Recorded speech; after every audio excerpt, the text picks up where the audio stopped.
Bonjour, ici Patrick Pierrat, éditeur d'Info Bref. Voici l'essentiel des nouvelles ce mercredi 24 janvier. Donald Trump a remporté la deuxième primaire républicaine dans le New Hampshire. L'ancien président américain a battu Nikki Haley avec 54% des voix contre 44% pour celle qui est désormais sa seule adversaire dans la course républicaine. Haley avait pourtant investi beaucoup de ressources dans la primaire de cet État modéré où elle pouvait espérer se démarquer. Dans l'histoire politique américaine, tous les candidats républicains qui ont remporté les deux premiers États, comme vient de le faire Trump, ont ensuite obtenu l'investiture de leur parti. Nikki Haley s'est toutefois engagée à poursuivre sa campagne vers la troisième primaire qui se tiendra en Caroline du Sud, un État dont elle a été gouverneur. Israël promet une longue trêve au Hamas s'il libère tous les otages. Selon le média américain Axios, le gouvernement israélien a, par l'intermédiaire de médiateurs qataris et égyptiens, proposé au Hamas de suspendre les combats pendant une période pouvant aller jusqu'à 2 mois en échange des plus de 130 otages encore détenus dans la bande de Gaza. Un éventuel accord de la sorte prévoirait aussi la libération de prisonniers palestiniens. Des responsables américains ont dit à Axios qu'un tel accord pourrait être la seule voie possible vers un cessez-le-feu entre Israël et le Hamas. La Cour fédérale au Canada estime que le recours à la loi sur les mesures d'urgence il y a 2 ans n'était pas justifié. Le gouvernement Trudeau avait invoqué cette loi en février 2022 pour mettre fin au siège d'Ottawa et au blocage de postes frontières par des manifestants qui se présentaient comme le convoi de la liberté. Le recours à cette loi avait permis au gouvernement de prendre des mesures spéciales. Eh bien, la Cour fédérale a tranché que ce recours était déraisonnable et que certaines mesures violaient la Charte canadienne des droits et libertés. Selon le juge, la situation ne constituait pas une menace à la sécurité nationale qui justifiait le recours à cette loi. Le gouvernement Trudeau fera appel de cette décision.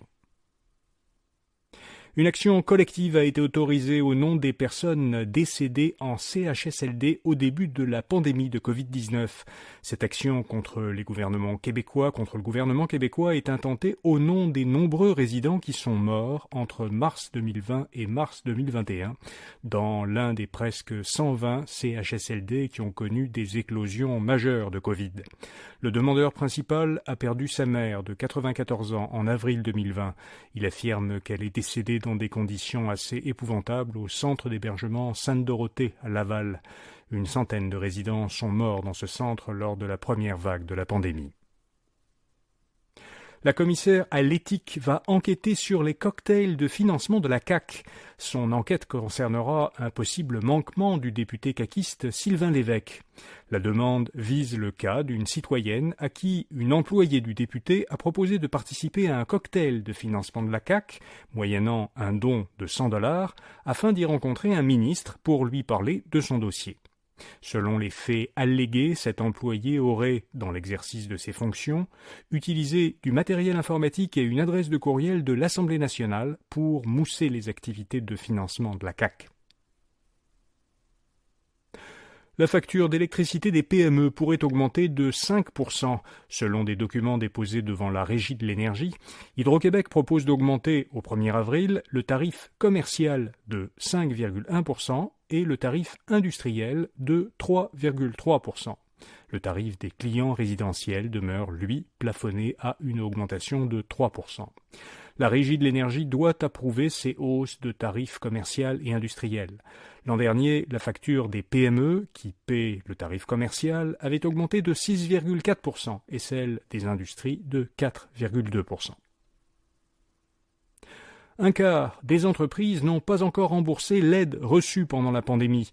Selon des estimations du gouvernement fédéral communiquées lundi par la ministre des Finances, Chrystia Freeland, 3/4 des entreprises qui avaient bénéficié du prêt fédéral du compte d'urgence pour les entreprises canadiennes ont remboursé leurs prêts. Il reste donc 1/4 qui ne l'ont pas remboursé. Les entreprises pouvaient bénéficier d'une remise partielle de leurs prêts liés à la pandémie si elles les remboursaient au plus tard le 18 janvier. Rona supprime des postes et fait l'objet d'une enquête. La chaîne de quincaillerie a annoncé hier qu'elle supprimait 300 postes, dont 180 au Québec, la plupart au siège social de Boucherville. L'entreprise compte environ 8000 employés au Québec. Par ailleurs, l'Office québécois de la langue française, l'OQLF, a confirmé au Journal de Montréal qu'il enquête pour déterminer si l'utilisation d'un logiciel en anglais par le propriétaire des enseignes Rona et Renault Dépôt est conforme ou non à la charte de la langue française. Ce logiciel, que tous les fournisseurs de Rona et Renault Dépôt doivent utiliser, n'est pas disponible en français. Quels sont les magasins qui procurent la meilleure expérience à leurs clients ? Eh bien, pour le savoir, Léger a sondé l'automne dernier un peu plus de 14 000 Québécois de 15 ans et plus pour mesurer leur satisfaction à l'égard de l'expérience de magasinage dans plus de 200 détaillants qui sont en activité au Québec. Alors, celui qui a reçu le meilleur score de satisfaction, c'est Nespresso. Parmi les détaillants québécois qui figurent au palmarès, la chaîne de boutiques de jeux Imaginaire est celle qui obtient le meilleur score de satisfaction. Vous pouvez voir les 15 premiers de ce classement à infobref.com. Et puis Netflix a signé une entente de 5 milliards de dollars américains pour diffuser des matchs de lutte.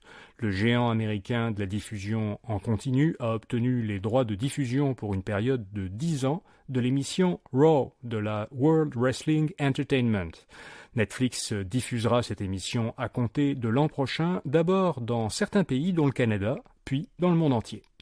Voilà, vous savez l'essentiel. Bonne journée et à demain matin.